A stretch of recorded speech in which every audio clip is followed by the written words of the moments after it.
Allah dapat menggantikan segala sesuatu akan tetapi segala sesuatu tidak dapat menggantikan Allah. Lisanmu adalah gambaran dari apa-apa yang tersimpan dalam hatimu. Maka setiap kalimat yang buruk menunjukkan atas buruknya apa-apa di dalam hatimu. Setiap gibah menunjukkan atas gelapnya apa-apa yang di dalam hatimu. Setiap kebohongan menunjukkan atas jeleknya apa-apa yang di dalam hatimu. Setiap sumpah palsu menunjukkan atas keruh dan kotornya apa-apa yang di dalam hatimu. Setiap cacian baik atas anak kecil ataupun orang dewasa bahkan cacian atas hewan sekalipun, hal itu menunjukkan atas gelapnya apa-apa yang di dalam hatimu.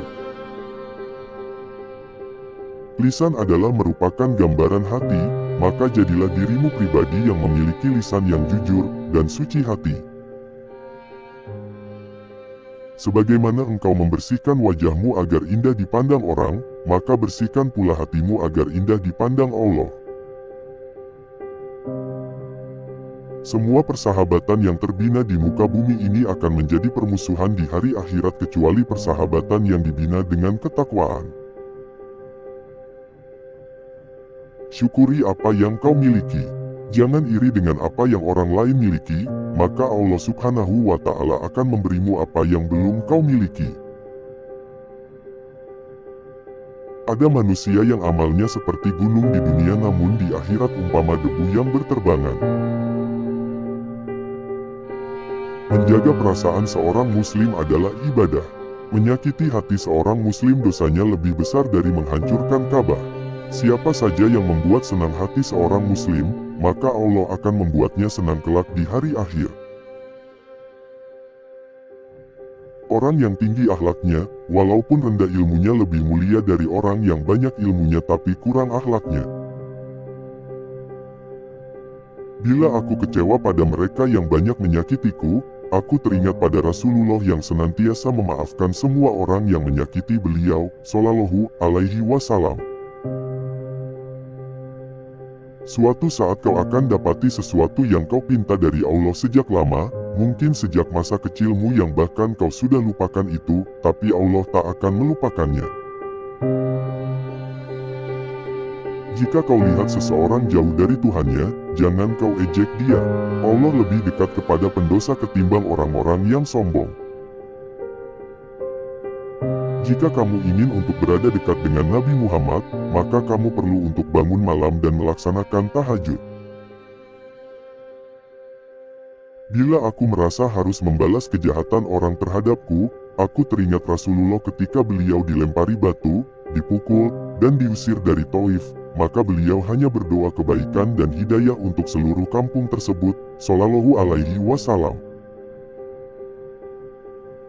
Ramai wanita yang meniru wanita-wanita di televisi, sehingga mereka tidak kenal lagi siapa Sayyidatina Fatimah binti Rasulullah Shallallahu Alaihi Wasallam. Sungguh celakalah orang-orang yang tidak melihat wajahnya Nabi Muhammad di akhirat kelak, yaitu orang-orang yang mengagungkan para pemain bola dan para artis lebih dari mengagungkan Rasulullah Shallallahu Alaihi Wasallam dan para sahabat radhiyallahu anhu. Layanilah orang tuamu seperti raja, maka rezekimu juga akan menjadi seperti raja. Jika jernih keadaan seorang mukmin, maka dia tak akan sabar untuk zikir kepada Allah. Orang yang selalu mempunyai hubungan dengan Allah, maka Allah akan penuhi hatinya dengan rahmat dan ketenangan di setiap waktu. Didiklah mata hati supaya jangan memandang hina pada orang lain walaupun dengan ahli maksiat. Seandainya Allah perlihatkan pahala kesabaran, pasti ramai manusia yang berlomba-lomba mendekati ujian. Jangan sibuk dengan hal orang lain. Jagalah hati kamu, biarkan hati kamu senantiasa bersujud kepada Allah. Barang siapa yang tidak duduk bersama orang yang berjaya, mana mungkin dia akan berjaya. Banyak bergurau dan berlawak merupakan pertanda sepinya hati dari mengagungkan Allah dan merupakan tanda dari lemahnya iman. Apabila kita mendoakan orang lain, maka akan hadir malaikat yang mendoakan hal yang sama untuk kita. Rugilah bagi mereka yang berniat untuk melakukan maksiat semula setelah berlalunya Ramadan. Janganlah kamu menanggung kebingungan dunia karena itu urusan Allah. Janganlah kamu menanggung kebingungan rezeki karena itu dari Allah.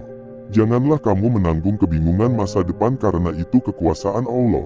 Yang harus kamu tanggung adalah satu kebingungan, yaitu bagaimana Allah ridho kepadamu.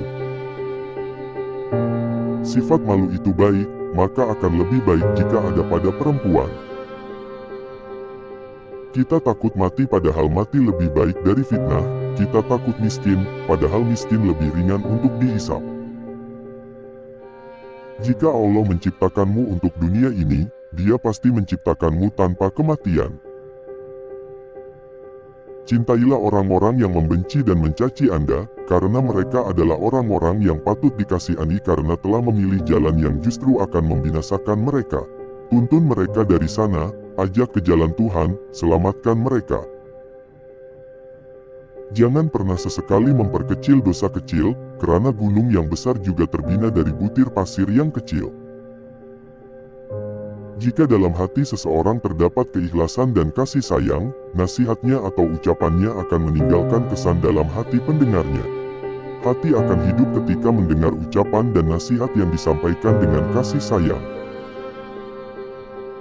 Keredaan wanita yang paling dekat dengan Allah adalah ketika mereka berada di dalam rumahnya jauh daripada pandangan lelaki. Banyak yang kritik pemerintah tapi lupa keburukan dirinya sendiri. Orang munafik itu, apabila diingatkan mereka akan dosa-dosa, mereka tidak mempedulikan dosa-dosa itu. Yang paling mudah itu mencari kesalahan orang lain, akan tetapi yang sulit itu mengakui kesalahan diri sendiri. Didiklah mata hati supaya jangan memandang hina pada orang lain walaupun dengan ahli maksiat. Kehidupan yang baik itu bukanlah bermaksud dengan banyaknya harta. Antara puncak turunnya bencana adalah karena kurangnya orang yang menangis di waktu malam. Hati yang cinta dunia, mencegahnya merasakan manisnya ibadah. Tiap kali kamu menjaga adab-adab Nabi Shallallahu Alaihi Wasallam dalam dirimu, maka peluang untuk melihatnya makin terbuka.